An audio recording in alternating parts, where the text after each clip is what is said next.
ายดีสบายดีวันนี้กินตับ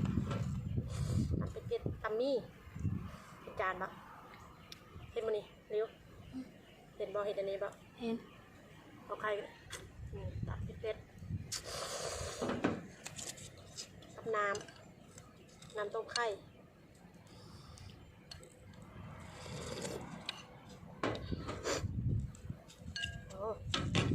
ใส่มือเลยเด้อ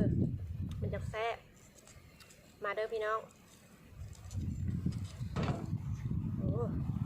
บนต้นมะเป็ด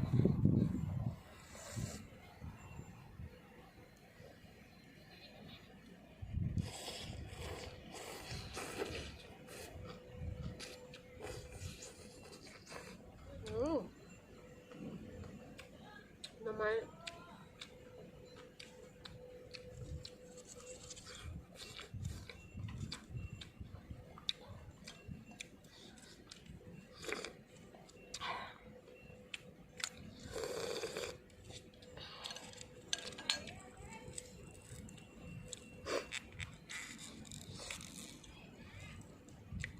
กินบะแมวตามไปเฟซนี่กินบะ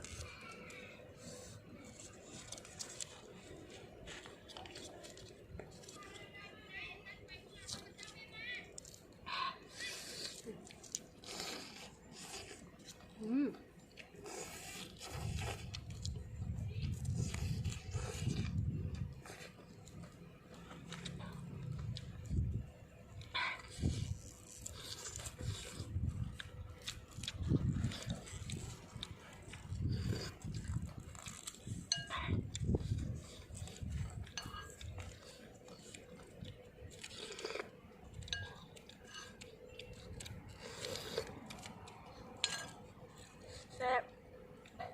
เผ็ดกินหาได้2-3 คำเผ็ดแล้ว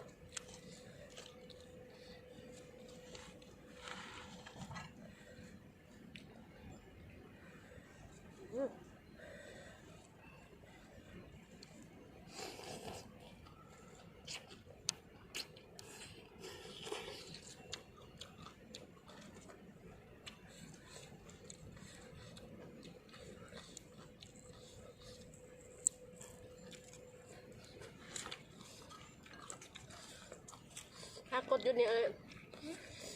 ถ้ากดอยู่วิดีโอ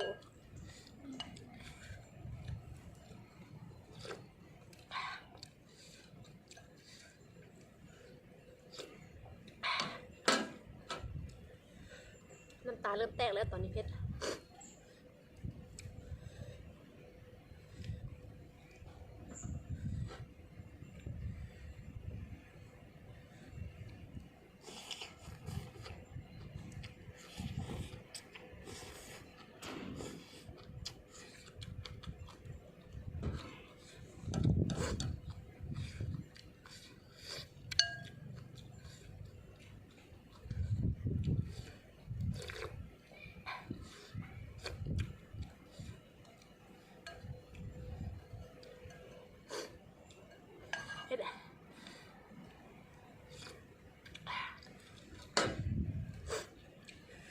กินกับบรรยากาศเก่าเนาะ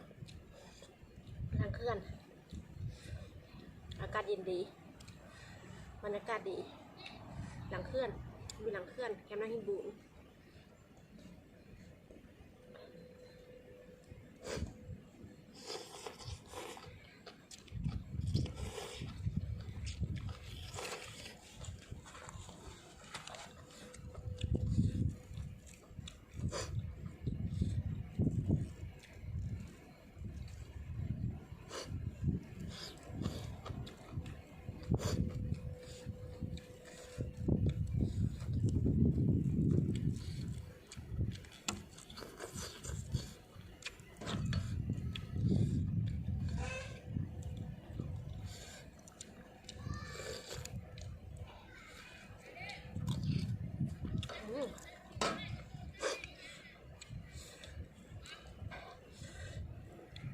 เริ่มเป็นแห้งแล้วตอนนี้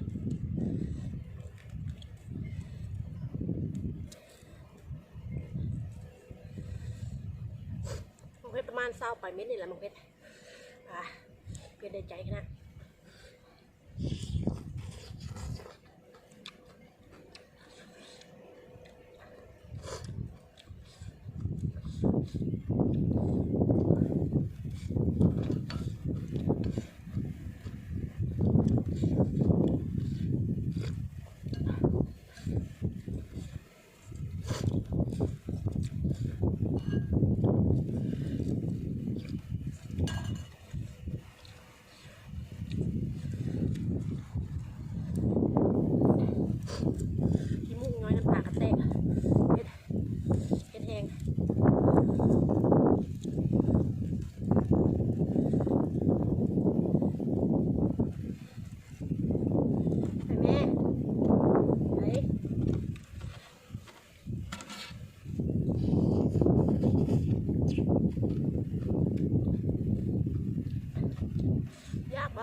นี้ก่อนเด้อเพชรบ่ไหวไปหากินน้ำก่อน